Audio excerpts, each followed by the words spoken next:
ಓಂ ಗಣಪತಾಯೇ ನಮಃ. ನಮಸ್ಕಾರ. ಮೇ ತಿಂಗಳ ಭವಿಷ್ಯ ಮಿಥುನ ರಾಶಿಯವರಿಗೆ ಹೇಗಿದೆ ಎಂದು ನೋಡೋಣ. ಮೊದಲಿಗೆ ನಾನು ಶುಭ ಫಲವನ್ನು ಮತ್ತೆ ನಂತರ ಮಿಶ್ರ ಫಲ, ಕೊನೆಗೆ ಅಶುಭ ಫಲಗಳ ಬಗ್ಗೆ ಹೇಳ್ತೇನೆ. ಆ ಅಶುಭ ಫಲಗಳಿಗೆ ಏನೆಲ್ಲ ಪರಿಹಾರ ಮಾಡಬೇಕು ಅದನ್ನು ನಾನು ಈ ವಿಡಿಯೋದ ಕೊನೆಯಲ್ಲಿ ತಿಳಿಸುತ್ತೇನೆ. ಮಿಥುನ ರಾಶಿಯವರಿಗೆ ಬುಧ ಗ್ರಹ ಮೀನ ರಾಶಿಯಲ್ಲಿ ಇದ್ದಾನೆ. ಇದು ಅವನಿಗೆ ನೀಚ ಸ್ಥಾನ, ಅಷ್ಟು ಒಳ್ಳೆಯ ಸ್ಥಾನ ಅಲ್ಲ. ಆದರೆ ನಿಮ್ಮ ಜನ್ಮ ರಾಶಿಯಿಂದ ಕೇಂದ್ರದಲ್ಲಿ ಇರುವುದರಿಂದ ನೀಚ ಭಂಗವಾಗಿದ್ದು ರಾಜಯೋಗ ಆಗುತ್ತದೆ. ಮತ್ತು ಮೇ 10ಕ್ಕೆ ಇವನು 11ನೇ ಮನೆ ಅಂದರೆ ಮೇಷರಾಶಿಗೆ ಬರುತ್ತಿದ್ದಾನೆ. ಲಗ್ನೇಶೋ ಲಾಭಗೆ ಜಾತಃ ಸದಾ ಲಾಭ ಸಮನ್ವಿತಾಃ. ಇದು ಕೂಡ ಒಳ್ಳೆಯ ಸ್ಥಾನ. ಹಾಗಾಗಿ ಒಟ್ಟಿಗೆ ಎಲ್ಲಾ ಕೆಲಸ ಕಾರ್ಯಗಳಲ್ಲಿ ಯಶಸ್ಸು ಆಗುತ್ತದೆ. ಉದ್ಯೋಗದಲ್ಲಿ ಪ್ರಮೋಷನ್, ಆರೋಗ್ಯವೇ ಭಾಗ್ಯ ಎಂದವರಿಗೆ ಆರೋಗ್ಯವೂ ಚೆನ್ನಾಗಿರುತ್ತದೆ. ಯಾವುದೆಲ್ಲ ಕೆಲಸ ಕಾರ್ಯವನ್ನು ಕೈಗೆತ್ತಿಕೊಳ್ಳುತ್ತೀರಾ ಅದೆಲ್ಲ ಕಂಪ್ಲೀಟ್ ಆಗಿ ಯಶಸ್ಸಾಗುತ್ತದೆ. ಇನ್ನು ನಾವು ಶನಿ ಹೇಗಿದ್ದಾನೆ ಅಂತ ನೋಡೋಣ.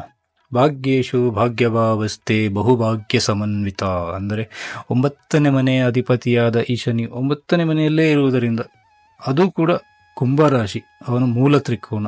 ಹಾಗಾಗಿ ತುಂಬ ದೇವತಾ ಕಾರ್ಯಗಳಲ್ಲಿ ತೊಡಗಿಸಿಕೊಳ್ಳುತ್ತೀರಾ ಮತ್ತು ದೇವರ ಒಂದು ನಿಮಗೆ ಸಂಪೂರ್ಣವಾದ ಬಲ ಇದೆ. ಇಲ್ಲಿ ತುಂಬ ಆಸ್ತಿಯನ್ನು ಮಾಡುತ್ತೀರಾ, ರಾಜಕೀಯದಲ್ಲಿ ಯಶಸ್ಸು ಕಾಣುತ್ತೀರಾ, ಲಕ್ ನಿಮ್ಮ ಸೈಡ್ ಇರುತ್ತದೆ.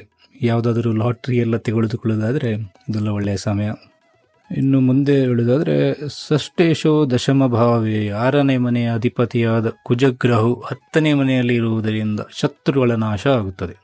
ತುಂಬ ಧೈರ್ಯವಂತರಾಗಿರುತ್ತೀರಾ ಈ ಸಮಯದಲ್ಲಿ ಮತ್ತು ಬುದ್ಧಿಶಾಲಿಯೂ ಆಗಿರುತ್ತೀರಾ. ಹಾಗಾಗಿ ನೋಡಿ, ಈ ಮೊದಲು ಹೇಳಿದಂತೆ ಬುಧ ಗ್ರಹವು ಚೆನ್ನಾಗಿದ್ದಾನೆ, ಶನಿ ಗ್ರಹವು ಚೆನ್ನಾಗಿದ್ದಾನೆ, ಈ ಕುಜಗ್ರಹವು ಚೆನ್ನಾಗಿದ್ದಾನೆ.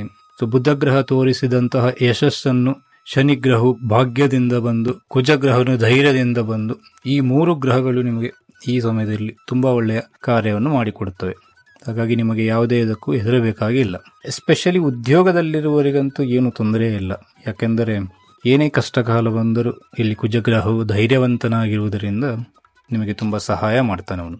ಮತ್ತು ನಿಮ್ಮ 3ನೇ ಮನೆಯ ಅಧಿಪತಿಯಾದ ಸೂರ್ಯನು ಲಾಭ ಸ್ಥಾನದಲ್ಲಿ ಇದ್ದಾನೆ, ಅಂದರೆ 11ನೇ ಮನೆಯಲ್ಲಿದ್ದಾನೆ. ವ್ಯಾಪಾರದಲ್ಲಿ ಉತ್ತಮ ಲಾಭ ಬರುತ್ತದೆ, ತುಂಬ ಸಾಹಸಿಯಾಗಿರುತ್ತೀರ. ಆದರೆ ಮೇ 14ರಂದು ಇವನು 12ನೇ ಮನೆಗೆ ಹೋಗುತ್ತಾನೆ. ಇದು ಸ್ವಲ್ಪ ಪ್ರಾಬ್ಲಮ್. ಯಾಕೆಂದರೆ ನೋಡಿ, 12ನೇ ಮನೆ ಒಂಥರ ದುಸ್ಥಾನ, ಅಂದರೆ ವ್ಯಯಾಧಿಪತಿ ಮನೆ. ಇಲ್ಲಿ ಖರ್ಚುಗಳು ತುಂಬ ಆಗುತ್ತದೆ. ಆಗ ನೀವು ಜೂಜಾಟವನ್ನು ಇಷ್ಟಪಡುತ್ತೀರ ಮತ್ತು ಅದರ ಮುಖೇನ ಕೆಲವೊಂದು ನಷ್ಟ ಮಾಡಿಕೊಳ್ಳುತ್ತೀರ. ಉದಾರ ಮನಸ್ಸಿನವರಾಗಿರುವುದರಿಂದ ಪರೋಪಕಾರವನ್ನು ಮಾಡುತ್ತೀರಾ. ಈ ಸಮಯದಲ್ಲಿ ಕೆಲವೊಂದು ದುಸ್ಸಾಹಸ ಕೂಡ ಮಾಡುತ್ತೀರಾ. ಮತ್ತು ಮಹಿಳೆಯರ ಮೇಲೆ ಸ್ವಲ್ಪ ದ್ವೇಷ ಸಾಗಿಸುತ್ತೀರಾ ಅನ್ನೋ ಆ ಥರದ ಕಾಂಬಿನೇಷನ್ ಕೂಡ ಇದೆ. ಧೈರ್ಯವನ್ನು ಆದಷ್ಟು ಒಳ್ಳೆಯ ಕೆಲಸಕ್ಕೆ ಉಪಯೋಗಿಸುವುದರಿಂದ ಶ್ರೇಯಸ್ಸು ಖಂಡಿತವಾಗಿ ನಿಮ್ಮದಾಗುತ್ತದೆ. ಇನ್ನು ಶುಕ್ರ ಗ್ರಹ ಹೇಗಿದೆ ಅಂತ ನೋಡೋಣ.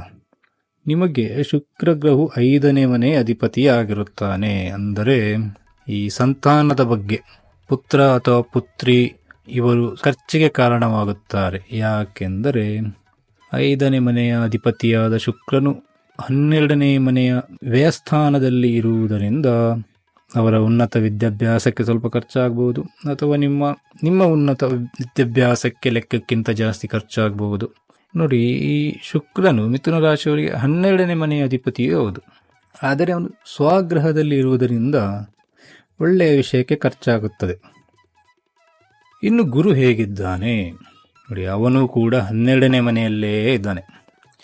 ಇವನು 7ನೇ ಮನೆ ಮತ್ತು 10ನೇ ಮನೆಯ ಅಧಿಪತಿಯಾಗಿ 12ನೇ ಮನೆಯಲ್ಲಿ ಇರುವುದರಿಂದ ಗುರುಬಲ ಮಿಥುನ ರಾಶಿಯವರಿಗೆ ಇನ್ನು 1 ವರ್ಷ ಇಲ್ಲ. ವ್ಯಾಪಾರದಲ್ಲಿ ನಷ್ಟ ಅನುಭವಿಸುತ್ತೀರಾ, ಅಥವಾ ವ್ಯಾಪಾರ ವೃದ್ಧಿ ಮಾಡಬೇಕೆಂದು ಕೆಲವು ಖರ್ಚು ಮಾಡಬೇಕಾದೀತು. ದೇವತಾ ಕಾರ್ಯ ಅಥವಾ ಶುಭ ಕಾರ್ಯಗಳಿಗೆ ಹೆಚ್ಚಿನ ಖರ್ಚು ಕೂಡ ಆಗಬಹುದು. ಹೆಂಡತಿ ಅಥವಾ ಪ್ರೇಯಸರಿಗೆ ಗೋಲ್ಡ್ ಚೈನ್ ಗಿಫ್ಟ್ ಕೊಡ್ತೀರಾ, ಇದು ಕೂಡ ಖರ್ಚಿಗೆ ಹಾದಿ.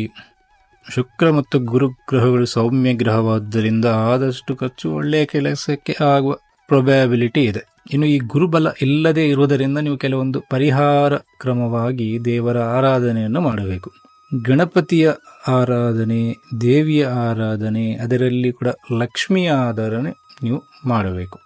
ಲಕ್ಷ್ಮೀನಾರಾಯಣ ಹೃದಯ ಸ್ತೋತ್ರ ಪಠಿಸಿರಿ ಅಥವಾ ಆಲಿಸಿರಿ. ಗುರು ಮತ್ತು ಶುಕ್ರರು ದೇವಗುರು ಮತ್ತು ಅಸುರಗುರು ಆಗಿರುವುದರಿಂದ ಧರ್ಮ ಗ್ರಂಥಗಳನ್ನು ಓದುವುದು ತುಂಬ ಉತ್ತಮ.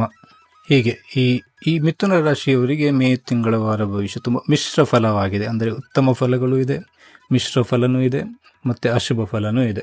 ಈ ರೀತಿಯಾಗಿ ನಾನು ಪೂರ್ತಿಯಾಗಿ ಎಲ್ಲದರ ಬಗ್ಗೆ ಮಾಹಿತಿಯನ್ನು ನೀಡಿದ್ದೇನೆ ಮತ್ತು ಅದಕ್ಕೆ ಪರಿಹಾರವನ್ನು ಹೇಳಿದ್ದೇನೆ. ಈ ವಿಡಿಯೋವನ್ನು ಪೂರ್ತಿ ನೋಡಿದ್ದಕ್ಕೆ ಧನ್ಯವಾದಗಳು. ಸರ್ವಜನು ಸುಖಿನೋ ಭವಂತು.